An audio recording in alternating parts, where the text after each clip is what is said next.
तो आज हम बात करेंगे कि इंडिया में, अमेरिका में और यूरोपियन कंट्रीज में बहुत सारे लोग कमिंग आउट एज अ गे, यानी कि बहुत सारे ऐसे लोग हैं जो गे पर्सन है या फिर लेस्बियन है या फिर एसेक्सुअल हैं और दुनिया के सामने ओपनली लोगों को बता भी रहे हैं कि हम गे हैं, हम लेस्बियन हैं और हम एलजीबीटीक्यू हैं। बेसिकली वो अपने आप को एज अ एलजीबीटीक्यू आइडेंटिफाई कर रहे हैं और दुनिया के सामने अपनी रियल आइडेंटिटी को पेश कर रहे हैं, लोगों को बता रहे हैं।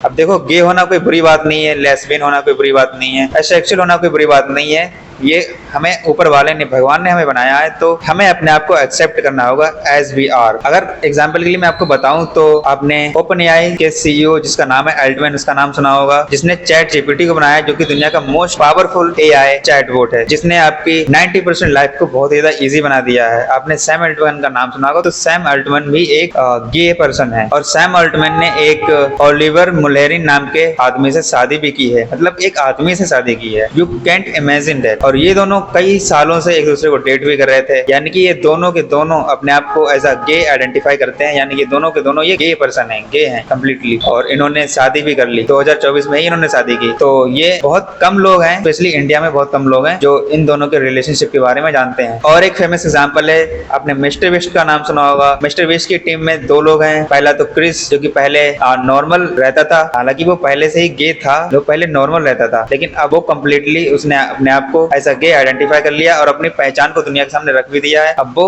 लड़कियों की तरह बनके घूमता है। आई मीन वो लड़की है, वो अंदर से फील करता है, उसके हार्मोन्स ऐसे हैं, उसका डीएनए ऐसा है। और मिस्टर बिस्ट की टीम में एक लड़का और है, इसका नाम है कार्ल। तो कार्ल गे तो नहीं है, लेकिन वो कंप्लीटली एसेक्सुअल है। हालांकि मैं इस बात की पुष्टि नहीं करता हूँ, लेकिन मैंने बहुत सारे न्यूज सोर्सेज से ये बात सुनी है कि कार्ल कंप्लीटली एसेक्सुअल है, वो किसी भी लड़की या लड़के के प्रति अट्रैक्ट नहीं होता है। इंडिया में बहुत एक फेमस एग्जाम्पल है, आपने औरी का नाम सुना होगा, जो कि बॉलीवुड का बहुत ही फेमस सेलिब्रिटी है। वो हर एक सेलिब्रिटी के साथ चिपक के फोटो खिंचवाता है, क्योंकि शायद वो भी एक गे पर्सन और वो इस चीज को आइडेंटिफाई करता है। और औरी के अलावा बॉलीवुड का एक बहुत ही फेमस डायरेक्टर है जिसका नाम है करण जौहर, शायद वो भी एक गे पर्सन है, वो भी अपने आप को एज अ गे आइडेंटिफाई करता है। और मैं फिर से भी बात कर रहा हूँ कि गे होना, एसेक्सुअल होना या कोई और जेंडर होना कोई बुरी बात नहीं है, बल्कि एक अच्छी बात है। और आप ओपनली इस चीज के बारे में बात कर पा रहे हो, दुनिया को आप दिखा पा रहे हो कि हाँ मैं ये हूँ, अपने रियल आइडेंटिटी दुनिया को दिखा रहे हो, तो ये एक अच्छी बात है और ऐसा होना भी चाहिए। आखिरकार हर इंसान को फ्रीडम ऑफ एक्सप्रेशन पर अधिकार है, वो जैसे चाहे